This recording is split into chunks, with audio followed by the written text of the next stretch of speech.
Hi everybody, this is Boogas Reviews, and today I'm going to be doing a review on the Star Wars The Vintage Collection Clone Captain Howzer figure.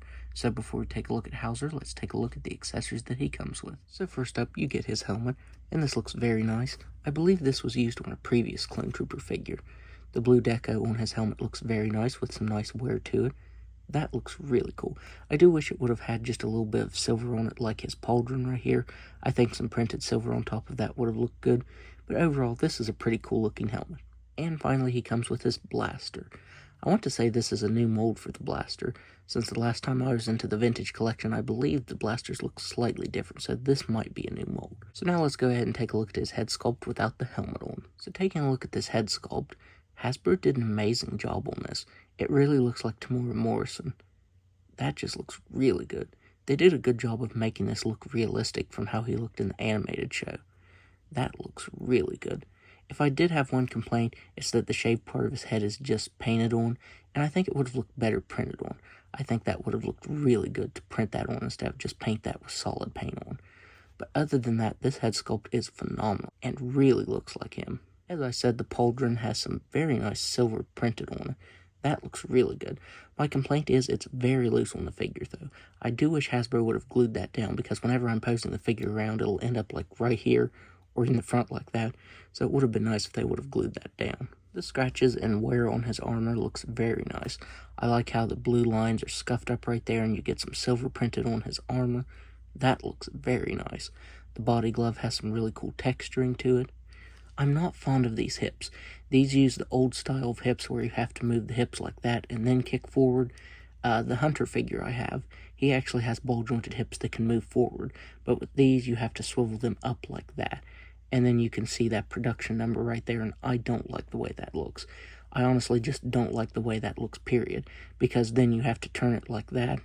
I don't know, that just looks funny. I'm not fond of that. Down here on the ankles, you can see that Hasbro sculpted the body glove on, but didn't paint it on. If I remember right, you couldn't even see the body glove down here on his ankles.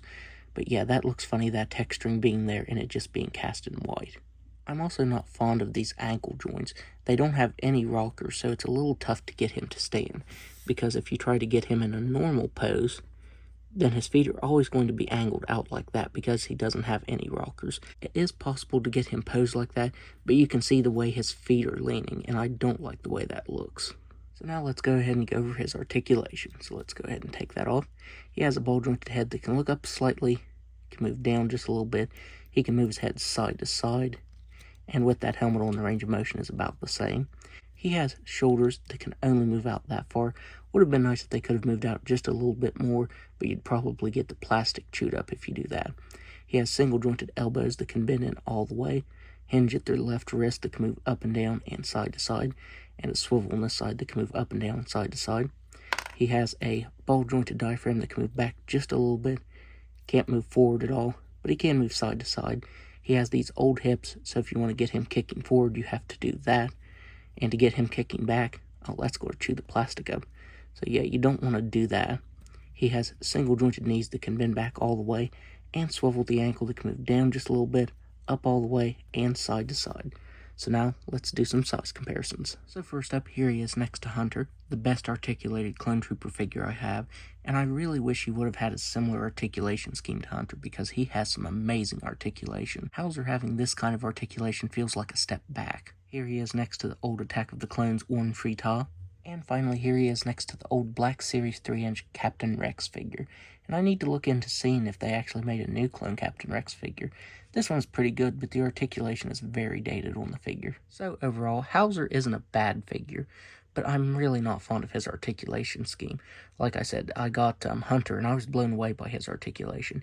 He has some amazing articulation, and this one just feels like a step back. I don't like those hips or those ankles at all. But if you can look past that, he's a decent figure. So that's my review. If you like this review, be sure to hit the like button and subscribe to my channel. Thanks for watching.